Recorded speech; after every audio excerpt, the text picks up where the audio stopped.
The drop, not good. 52 in L.A., by the way, right now. Yeah, but the 52 in L.A. is a different 52. How so?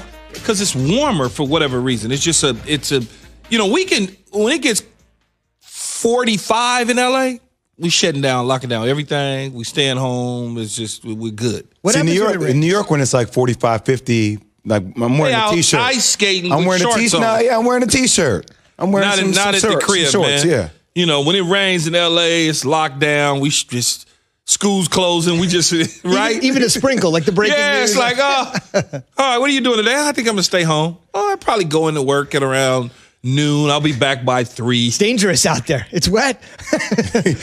That's the way LA is, man. It's dangerous out there. It's wet. Keyshawn, J. Will, Zubin, presented by Progressive Insurance. This is interesting, fellas. For the first time since week 6, and here we are, 6-7 weeks later. For the first time since week 6, we didn't have a Thursday night game last night. You had mentioned yesterday you were flipping around waiting for a Thursday night game. I didn't know what, because it originally was one scheduled, obviously, and they moved it. Right. And I didn't catch them moving it because they done moved so much.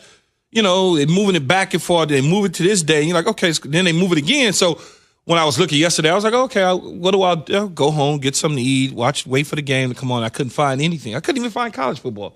But I did watch USC lose to UConn in basketball, but, whatever. It's fine. It's USC basketball. We got the Mobley brothers. See, you were joking with my team the other day when we lost to a top 10 team. And you guys lost, so. Yeah. I guess UConn's a good basketball program still. I don't know, but we lost to them, and I owe Dan Orlovsky $100. I'm going to give it to him in all ones. Danny Hurley's the coach there. He's doing a hell of a job. Yes, and Dan went to UConn, Dan Orlovsky. Quick couple things we should mention. USC is a young kid named Evan Mobley. Keep that name in mind. He's an outstanding dynamite young player. I didn't know which one it was because it's 2 of them. And they're brothers. Mm-hmm. One of them was Evan Mobley, and the other one was... Keep an eye on Evan, though. Keep an eye on Evan. It's Evan the one. Because the other one, I was like, off air. We'll have that conversation off air. I was like, yeah, okay. And that game that Key mentioned that was supposed to be last night was going to be Baltimore and Dallas. That game has been moved to Tuesday night football. So that said, we'll have games on Sunday night, Monday night, 2 games on Monday night, and a game on Tuesday night. That said, what's the biggest game y'all are looking forward to this Sunday? I think for me, there's a couple that stand out for a lot of different reasons, but the one I think that is the ticket this weekend is the Cleveland-Tennessee game. Cleveland Browns, Tennessee Titans. Because Cleveland, they haven't made the playoffs since 2002, and they haven't been 10-6 since 2007. So when you look at that, how important is that for Cleveland to continue to move in the right direction under Kevin Stefanski? Now, you could say, well, and they need to prove, they need a big game, right? The one big game, they kind of got smashed against Baltimore. You could kind of, if you wanted to, preference the Indy game as a big game, I guess, based on how Indy played after that in Phillip Rivers. But in terms of a signature win, I think if they could take care of Tennessee, Jay Zubin, that's a signature win for Cleveland. Baker Mayfield's been playing solid football, doing a great job at not turning the football over, continuing to deliver it in sync to his players, allowing them to make plays for him. And so I think that is the way that they move forward in terms of the recipe. They won't win the division because Pittsburgh is not going to lose enough games for them to be able to do that. But they can at least finish in second place and get a wild card berth and possibly make some noise once they get into the playoffs. Is there a part of you that is just waiting for the bottom to fall out with the Cleveland Browns? Are we waiting for the Browns to brown it? No. There's a history of the Browns browning it, right? So there is this me holding my breath, just kind of saying, all right, like, are they going to be able to do it? Like, this is a statement game for them. I know who the Titans are to a degree. I've watched them. I know who Derrick Henry is. I know who Ryan Tannehill is. I've seen when Baker Mayfield play against Joe Burrow and throw for a lot of yards and a lot of touchdowns. I've seen them ground and pound, run the ball with Kareem Hunt and Nick Chubbs, and Kevin Stefanski, I think, has to start being in conversation for Coach of the Year. Not saying he's going to be the leading candidate, but he has to be in the conversation. But there is also a part of me that is saying, all right, is this going to be a typical Brown letdown game that we are expecting them to be next level? and they may not live up to that expectation. There's a part of me that wonders if that's going to happen this weekend. If they win this game on Sunday, they move to 9-3. They haven't been 9-3 in a long time. And that is a step in the right direction. I think when you say they've been browning it, that's at the beginning of the year. No, I'm just saying there's a part of me that feels like they could brown this game. Like it could be a game. They could, because we're ready for them to arrive, Key. But even if they lost the game, I'm not going to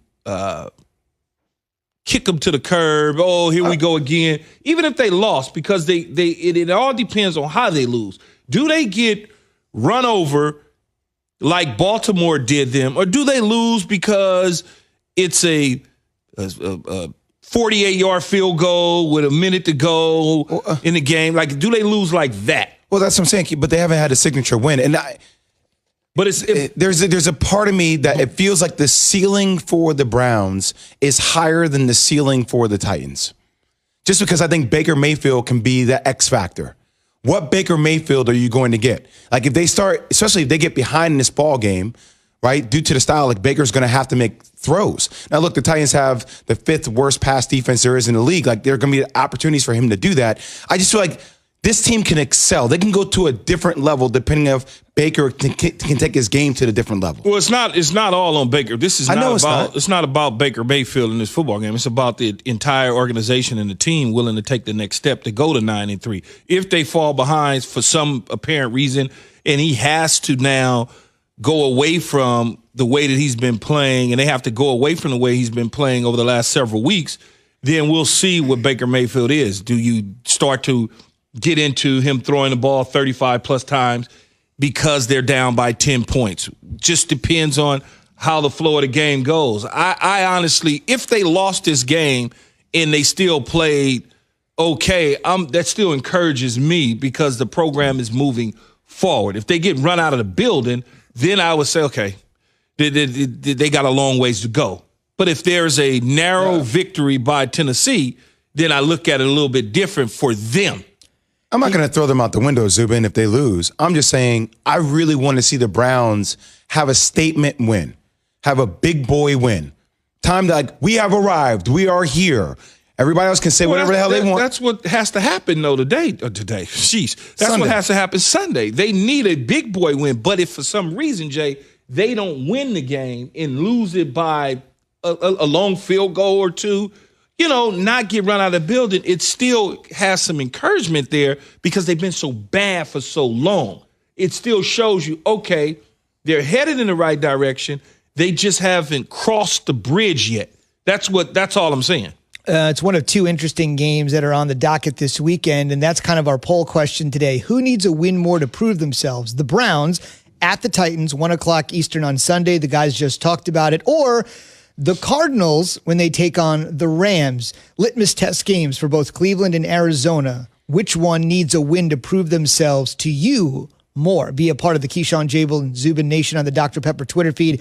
ESPN Nation presented by Dr. Pepper. It's official. College football's back. So is your favorite Dr. Pepper-loving college football town, Fansville. Head to a store near you to treat your inner college football fan to an ice-cold 20-ounce Dr. Pepper. Today, I would just say since 2009, the Browns have had 7 general managers. Since 2009, the Browns have had 8 head coaches. They are relatively drama-free this week, this year. That's 17, by the way. Yes. Wow. If you combine the general managers and head coaches since 2009, there have been 17 people in those particular positions. Think about that. And how many owners? 1? The Haslam family, 1. Correct.